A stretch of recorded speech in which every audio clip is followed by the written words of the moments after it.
Hi friends, I am doctor Rajendran. ഞാൻ ഇന്നിവിടെ പറയാൻ പോകുന്നത് വാഗമണ്ണിനെ പറ്റിയാണ്. Vagamon tourist place. ഈ അടുത്ത കാലം വരെ വാഗമൺ ഒരു ടൂറിസ്റ്റ് പ്ലേസേ ആയിരുന്നില്ല. പക്ഷേ ഇന്ന് ഇടുക്കി ഡിസ്ട്രിക്റ്റിനും കോട്ടയം ഡിസ്ട്രിക്റ്റിനും ഇടക്ക് എന്ന് പറഞ്ഞാൽ അതിർത്തി പങ്കിടുന്ന ഒരു ഉഗ്രൻ ടൂറിസ്റ്റ് പ്ലേസാണ് വാഗമൺ. പല വഴിക്കും നമുക്ക് വാഗമണ്ണിലെത്താം.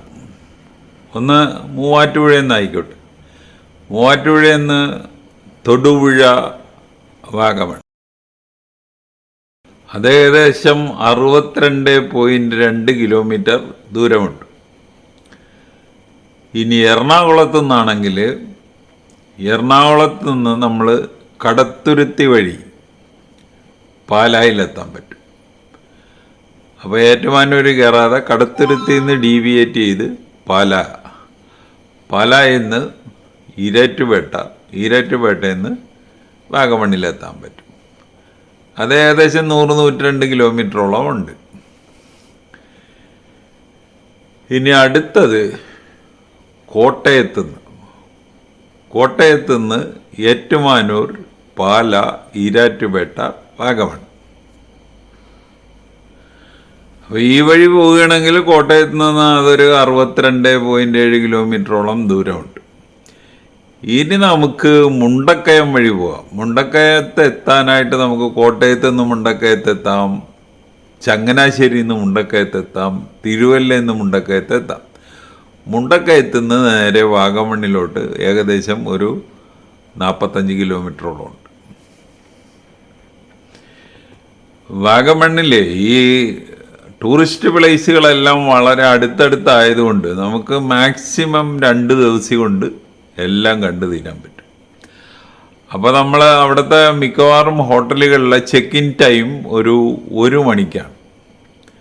റിസോർട്ടുകളിലുമൊക്കെയുള്ള ചെക്ക് ഇൻ ടൈം. അത് കഴിഞ്ഞ് ചെക്ക് ഔട്ട് അതിൻ്റെ അടുത്ത ദിവസം 11 മണിക്ക്.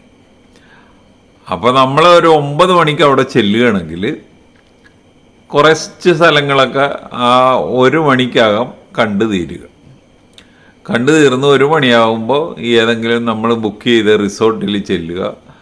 അവിടെ നിന്ന് ഭക്ഷണമൊക്കെ കഴിച്ചിട്ട് നമ്മൾ ചെക്ക് ഇൻ ഇതിൻ്റെ റൂമിൽ കയറി വേണമെങ്കിൽ ഒരു അരമണിക്കൂർ റെസ്റ്റ് എടുക്കുക. റെസ്റ്റ് എടുത്തിട്ട് നമുക്ക് അത് കഴിഞ്ഞ് പുറത്തോട്ടിറങ്ങി അടുത്ത ഒരു 7 മണി വരെ എന്തെങ്കിലുമൊക്കെ കണ്ടുകൊണ്ട് നടക്കാം. 7 മണിക്ക് തിരിച്ചു വരിക. മിക്കവാറും ഈ റിസോർട്ടുകളിലെല്ലാം ഭക്ഷണം ഉണ്ടായിരിക്കും. പിന്നെ നമ്മൾ നേരത്തെ പറഞ്ഞു വെച്ചിട്ടുണ്ടെങ്കിൽ ഒരു ഭക്ഷണമൊക്കെ തരും. അതുകൂടാതെ ക്യാമ്പ് ഫയർ കാണും. ക്യാമ്പ് ഫയർ എന്ന് പറഞ്ഞാൽ ഒരു വലിയ സിമെൻറ്റ് തറയുടെ നടുക്കൊരു കുഴി.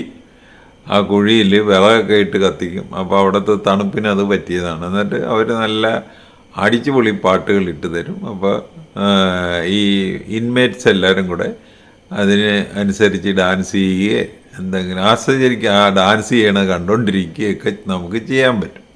അപ്പോൾ അതൊരു നല്ല ഒരു സംഭവമായിട്ടാണ് എനിക്ക് തോന്നിയിട്ടുള്ളത്.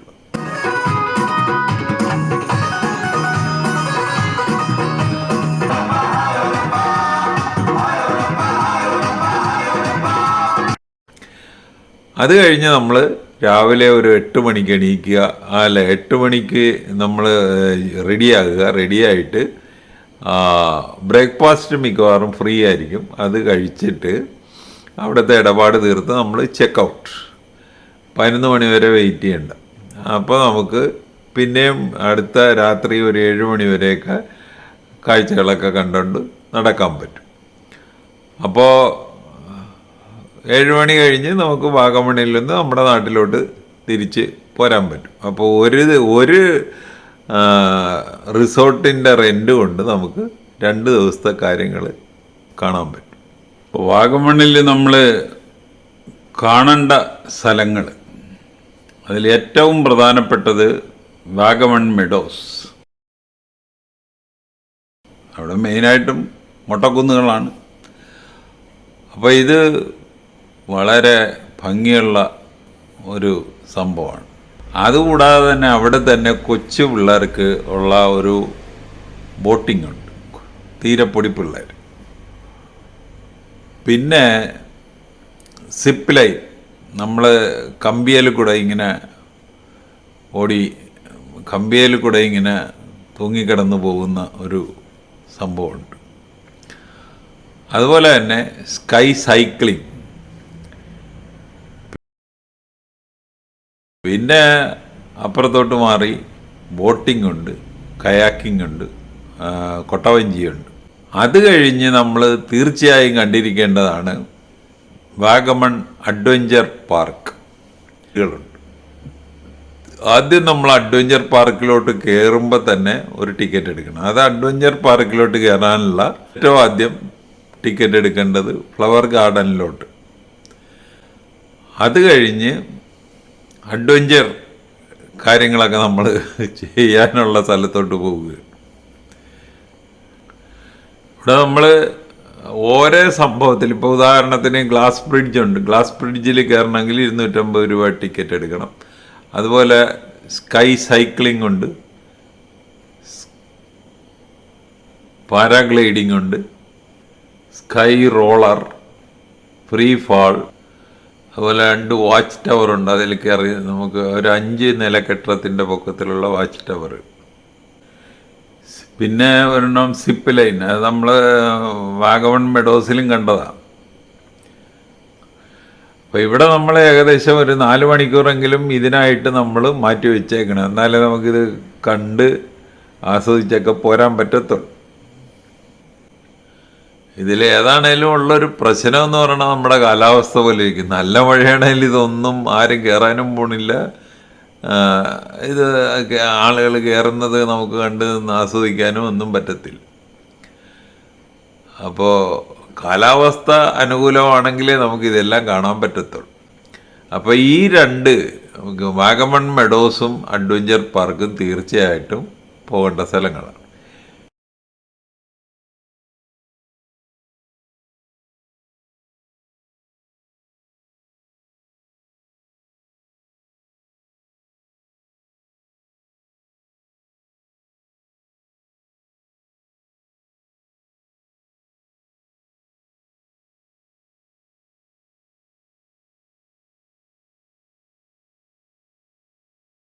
പിന്നെ നമുക്ക് ഇഷ്ടംപോലെ ടൂറിസ്റ്റ് പ്ലേസുകളുണ്ട്. അവിടെ തങ്ങൾപ്പാറ, അത് ഇതിൻ്റെ അടുത്ത് തന്നെയാണ്. കുരിശുമല, മുരുകമ്മല, വാഗമൺ ലേക്ക്, പാലൊഴുകുംപാറ വെള്ളച്ചാട്ടം, പൈൻ ഫോറസ്റ്റ്. പിന്നെ നമ്മൾ ഒരു വാട്ടർഫോൾ കാണാൻ പോകും, ഉളുപ്പൂണ്ണി വാട്ടർഫോൾ. അവിടെ നമ്മളൊരു ടണലുണ്ട്.